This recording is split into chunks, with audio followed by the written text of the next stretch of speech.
Assalamu Alaikum wa rahmatullahi wa barakatuh.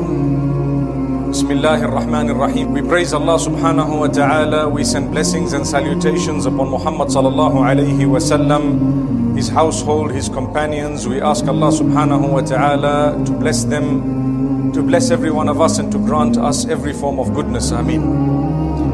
My beloved brothers and sisters, when a person falls ill, immediately many people would actually think to themselves, let me take a little bit of medication, let me see what I could do, let me perhaps have something that I might have within the house, and inshallah I'll feel better very soon. And then they find that they're not getting better. And so what happens is they think to themselves, let me visit the doctor, or let me speak to someone else. And they either visit the doctor or speak to a professional.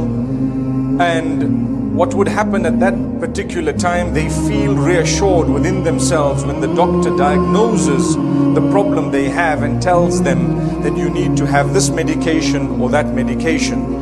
It is prescribed, and mashallah, they would make their way to the pharmacy or wherever they're going to get that medication, and they will start the course. And psychologically they begin to feel that they're having something, and they may even give a bit of feedback to the doctor to say, I'm feeling worse, I'm feeling better, etc. There comes a time when even that doesn't help. And the reason why Allah subhanahu wa ta'ala allows a believer to go through certain stages at times is in order for us to realize that the mistake was right at the beginning. The minute we fall ill, the minute calamity strikes, the first thing we need to do is turn to Allah. So many times a day we repeat, you alone we worship, you alone we ask for help. I will worship Allah alone and I will ask for Allah for help. And Allah subhanahu wa ta'ala will then facilitate for me. Allah subhanahu wa ta'ala will then facilitate for me and grant me the ability to do that which is correct, to do that which is filled with blessing from every angle. There is no point in being cured medically and physically when spiritually we are ill, we are sick, when religiously we are far away from Allah subhanahu wa ta'ala. So mankind, due to his weakness, starts off on the wrong side by relying primarily upon the medication or the doctor or whoever else it may be, or himself or his expertise or whatever he's read or knows, and nowadays even on Google, subhanallah. So you find Allah is removed from the equation, and this is where we falter. The difference between a believer and one who does not believe is that the believer primarily turns to Allah. Before everything we say Bismillah. We're taught that when you leave the house, you say, in the name of Allah, I lay my trust in Allah. And we would lock the door. Thereafter, whatever you're doing, if it is anything of importance, the Prophet ﷺ says, anything that you're going to do, if you haven't started it with Bismillah, it is going to be cut, chopped. Chopped means the blessing of it, the reward of it, the goodness of it.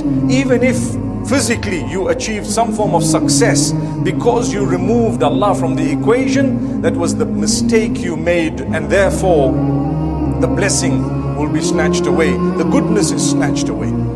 You and I know that we're going through trying times. Trying times not just because of the virus that has overtaken the globe, but people are losing jobs, people are struggling with anxiety, people are struggling with a lot of difficulty and hardship. People are struggling in such a way that they're losing their loved ones and their properties and a lot of other things, subhanallah. I know of people who've recovered from the virus, but they have other health issues. May Allah subhanahu wa ta'ala grant them mercy. May Allah make it easy for them and for all of us. Ameen.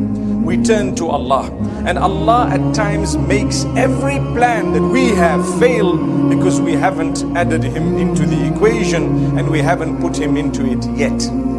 So place Allah in your equation. We ask Allah, and when we ask Allah, Allah allows us indeed, and He requires from us that we do whatever He has placed within our capacity to do to achieve what we believe is beneficial. And this is why the Prophet ﷺ says, work hard towards what you believe is beneficial for you. Then leave it to Allah subhanahu wa ta'ala. If I would like a job, I need to strike a balance between two things. One is just to go out and look for a job and remove Allah from the equation without saying Bismillah, without making my salah, perhaps to make dua to Allah. Oh Allah, I'm going out today for a job. Make it easy for me. Let me get a job in a good place. Help me to go to the right people. Help me with the right environment and so on. Then you go out. And when you go out, you actually are going to be guided by Allah. But if you removed Allah, like the one extreme, where people just go out and there is no Allah in the equation, they didn't do anything. In that case, there will be no barakah in the job. There will be no barakah in the surroundings. There will be no barakah in what you may earn, because where is Allah, the owner of sustenance, in your equation? He is supposed to be featuring number one there. And so the other extreme is those who say, I lay my trust in Allah, so after Salatul Fajr, I'm going to sit on the musalla, perhaps do a little bit of dhikr, and then I will go to bed and recline up to Salat al-Dhuhr, and if it is meant the job will come to me, someone will miraculously know that I need a job, and someone will miraculously bring the job here to me at home. That's the other extreme. It's called tawakkul. Tawakkul and tawakkul. There is a difference between the two that I will get to in a few moments. So a mu'min is one who strikes the balance.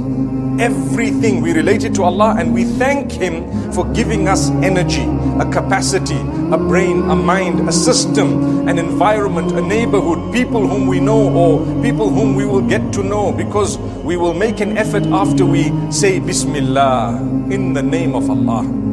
I say in the name of Allah, then I make an effort to go to the masjid. I don't just sit back and relax and say, I'll get there if it was written. That's foolish.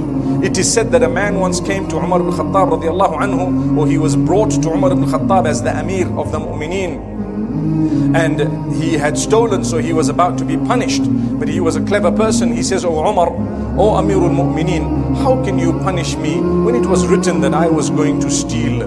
So Umar ibn Khattab radiallahu anhu says very beautifully, he says, well, it was written that we were going to punish you as well. Subhanallah. As simple as that. So you cannot blame the taqdeer of Allah subhanahu wa ta'ala, the predestiny of one thing that may have led to another thing, when Allah gave you the capacity and the mind and the ability to do or not to do. If that was the case, there would be no point in any one of us fulfilling salah or any ibadah, because Allah already knows who is going to go to Jannah and who is going to go to Jahannam. What's the point of doing deeds? Well, the point of doing deeds is you and I don't know where we are going to go. So Allah says, we've kept it a mystery for you, although we may know. That doesn't mean we imposed upon you not to do things. If you chose with the choice we gave you, Allah gave us a limited choice. If you use that limited choice in a way that was foolish, you pay the price. And this is why Allah is going to question and ask. It would be unfair for anyone to ask you why you did something when they forced you to do it. It would be very unjust. But what is justice is when Allah has given you a limited choice and He asks you to use that choice in a beautiful way, and you made an effort, you strove to use that choice in a beautiful way, then Allah subhanahu wa ta'ala would definitely question you how you used your choice and reward you for that which you chose, which was good. So at times a person falls ill, and one thing didn't work, the next thing didn't work, the third thing didn't work, as intelligent as you thought you were. Speaking to the doctors with this crisis, many of them will confirm that they don't know what's going on at times. They've tried everything and they realize that, you know what, it's not in their hands. They can only try, but it's Allah subhanahu wa ta'ala who grants the effect of the medication. That's true. Look at how many people having exactly the same medication for the same diagnosis. It works on some, it doesn't work on some. That is the power of Allah. Allah is just showing us how helpless we are and how He is Rabbul Izzati wal Jalal. So what is of importance is for us to realize this balance. If you are true believers, then you would lay your trust in Allah in the correct sense.